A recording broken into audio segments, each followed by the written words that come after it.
ایران نے کہا ہے کہ سیاسی اور سفارتی طریقے سے مسائل کے حل کی حمایت کرتے ہیں، عالمی معاملات میں امریکہ کی دھمکیوں اور طاقت کے استعمال کی مخالفت کرتے ہیں۔ چائنا کا کہنا ہے کہ جائز حقوق، مفادات اور قومی استحکام کے تحفظ میں ایرانی حکومت اور عوام کی حمایت کرتے ہیں۔ فریقین تحمل کا مظاہرہ کریں، تنازعات کو بات چیت کے ذریعے حل کریں۔ چائنا ذمہ دار ملک کے طور پر اپنا تعمیری کردار ادا کرنے کے لیے تیار ہے۔ ایران نے پاکستان اور افغانستان کے درمیان حالیہ کشیدگی کے خاتمے کے لیے مذاکرات میں سہولت کاری کی پیشکش کر دی۔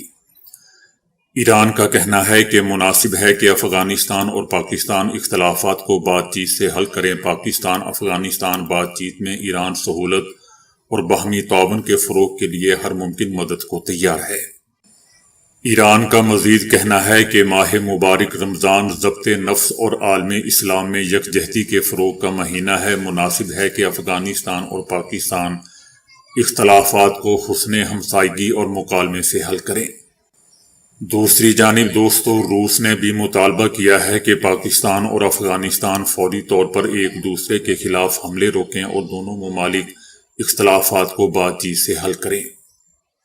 روس کا یہ بھی کہنا ہے کہ درخواست کی گئی تو پاکستان اور افغانستان کے لیے روس ثالثی پر غور کر سکتا ہے۔ دوستو، جیسا کہ ہم جانتے ہیں کہ افغان طالبان کی جانب سے پاکستانی علاقوں میں در اندازی کی کوشش پر پاکستان کی مسلح افواج کی جانب سے بھرپور جوابی کارروائیاں جاری ہیں، اور پاکستانی فوج نے افغان طالبان کے کور ہیڈ کوارٹرز اور بریگیڈ ہیڈ کوارٹرز میں 27 چیک پوسٹوں کو تباہ کر دیا ہے اور 9 چوکیوں پر بھی قبضہ کر لیا ہے۔ وہاں پاکستان کا جھنڈا بھی لہرا دیا گیا ہے۔ پاکستانی آرمی کا کہنا ہے کہ پاکستان کی بھرپور جوابی کارروائی میں 130 سے زائد افغان طالبان مارے جا چکے ہیں، جبکہ متعدد چیک پوسٹوں پر افغان طالبان فوج نے سفید جھنڈے بھی پاکستانی حکومت کا کہنا ہے کہ ہمارا ایک اور ہمسایہ بھی یہ ہتھ کنڈے استعمال کر کے منہ کی کھا چکا ہے۔ افغان طالبان رجیم اس پراکسی وار میں بھی منہ کی کھائیں گے۔ پاکستان نے کہا ہے کہ جب تک امن سے بات ہو رہی تھی تو ہم امن سے بات کر رہے تھے، اب وہ بندوق سے بات کرنا چاہتے ہیں تو آگے سے گولے سے بات ہوگی۔ پاکستان کا کہنا ہے کہ افغانستان میں کٹ پتلی معاملہ چل رہا ہے، ہم جانتے ہیں کہ اس کے پیچھے کون ہے۔ افغان طالبان رجیم اس پراکسی وار میں بھی منہ کی کھائیں گے۔ پاکستان کا کہنا ہے کہ جہاں سے گولی چلے گی تو جنگ وہاں ہوگی۔ ہم امن پسند قوم ہیں، امن سے رہنا چاہتے ہیں۔ یہ شاید اس کو کمزوری سمجھتے ہیں۔ دشمن کی طرف سے فیک ویڈیوز چلائی جا رہی ہیں۔ یہ جنگ اب سوشل میڈیا پر نہیں چلے گی۔ عرب سفارتکار نے ایران کی جانب سے معاہدے کا مجوزہ مسودہ امریکہ کو پیش کیے جانے کا انکشاف کیا ہے۔ عرب سفارتکار کا کہنا ہے کہ امریکہ کو پیش کیے گئے مجوزہ ایرانی مسودے کے مطابق ایران جوہری افسودگی 60% سے 3.6% تک لے آئے گا۔ ایران نے مستقبل میں جوہری افسودگی 7 سال تک معطل رکھنے کی بھی پیشکش کی ہے، جبکہ اسرائیل میڈیا کا کہنا ہے کہ امریکہ فی الحال صفر جوہری افسودگی کا مطالبہ نہیں کر رہا۔ امریکہ ایران کا موجود جوہری ذخیرہ بیرون ملک منتقلی کا مطالبہ کر رہا ہے، لیکن ایران نے ملک میں موجود انتہائی افسودہ یورینیم بیرون ملک منتقل کرنے سے انکار کر دیا ہے۔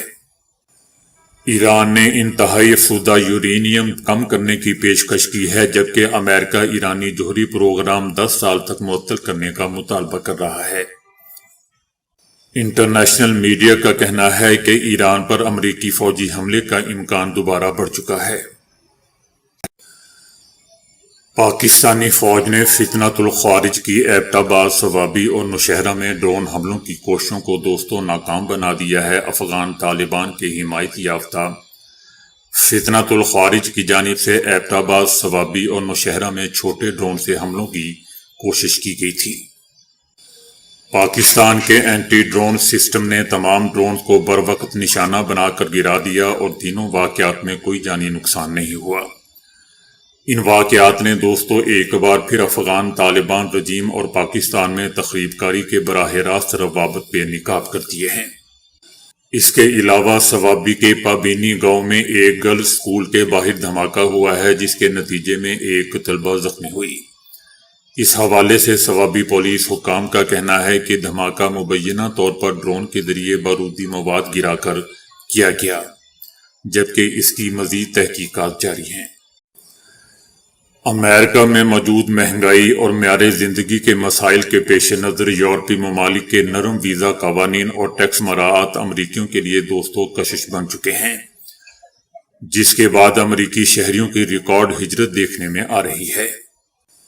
دی وال اسٹریٹ جرنل کی رپورٹ میں بتایا گیا ہے کہ امریکہ میں مہنگائی، سیاسی کشیدگی اور طرز زندگی کے مسائل کے باعث شہریوں کی بڑی تعداد ریکارڈ سطح پر ملک چھوڑ کر یورپ، ایشیا اور لاطینی امریکہ منتقل ہو رہی ہے، جس سے امریکہ پہلی بار کئی دہائیوں بعد منفی خالص ہجرت کا سامنا کر رہا ہے۔ امریکہ جو دوستو تاریخی طور پر تارکین وطن کی منزل سمجھا جاتا تھا، اب شہریوں کی بڑھتی بیرون ملک ہجرت کے باعث ایک نئے رجحان سے گزر رہا ہے۔ 2025 کے آخر میں اندازاً 1.5 لاکھ افراد کے انخلاء کے ساتھ امریکہ میں وہ صورتحال پیدا ہوئی جو آخری بار عظیم کساد بازاری یعنی ریسیشن کے دوران دیکھی گئی تھی۔ وال اسٹریٹ جرنل کی رپورٹ میں یہ بھی بتایا گیا ہے کہ اگرچہ حکومت نے غیر قانونی تارکین وطن کی بے دخلی اور ویزا پابندیوں کو اس رجحان کا سبب قرار دیا ہے، تاہم اصل تبدیلی یہ ہے کہ امریکی شہری خود بڑی تعداد میں دوسرے ممالک منتقل ہو رہے ہیں۔ بتایا جا رہا ہے کہ پاکستانی سیکیورٹی فورسز کی جانب سے افغان طالبان کو پاکستانی چیک پوسٹوں پر بلا اشتعال فائرنگ اور گولہ باری کا بھرپور جواب دیا جا رہا ہے، اور اب تک افغان طالبان کی درجنوں چیک پوسٹوں کو مکمل طور پر تباہ کر دیا گیا ہے۔ پاکستانی آرمی کا کہنا ہے کہ سیکیورٹی فورسز کی بھرپور جوابی کارروائی سے افغان طالبان شدید بوکھلاہٹ کا شکار ہو گئے ہیں اور اپنی گاڑیاں چھوڑ کر فرار ہو رہے ہیں۔ پاک فوج کے جوانوں نے افغان طالبان کی گاڑیوں کو اپنے قبضے میں لے لیا ہے اور پاکستانی جوانوں کو افغان طالبان کی جانب سے چھوڑی گئی گاڑیوں پر چڑھے اور نعرے لگاتے بھی دکھایا گیا ہے۔ پاک فوج نے افغان طالبان کی بلا اشتعال جارحیت کا بھرپور انداز میں جواب دیتے ہوئے افغان پوسٹوں پر قبضہ کر کے قومی پرچم لہرا دیے ہیں۔ پاک فوج نے مؤثر کارروائی کے دوران انگور اڈہ کا افغان ٹرمینل بھی تباہ کر دیا ہے، جبکہ پاکستانی سیکیورٹی فورسز کے بھرپور جواب میں افغان طالبان فورسز کو بھاری نقصان کا سامنا کرنا پڑ رہا ہے۔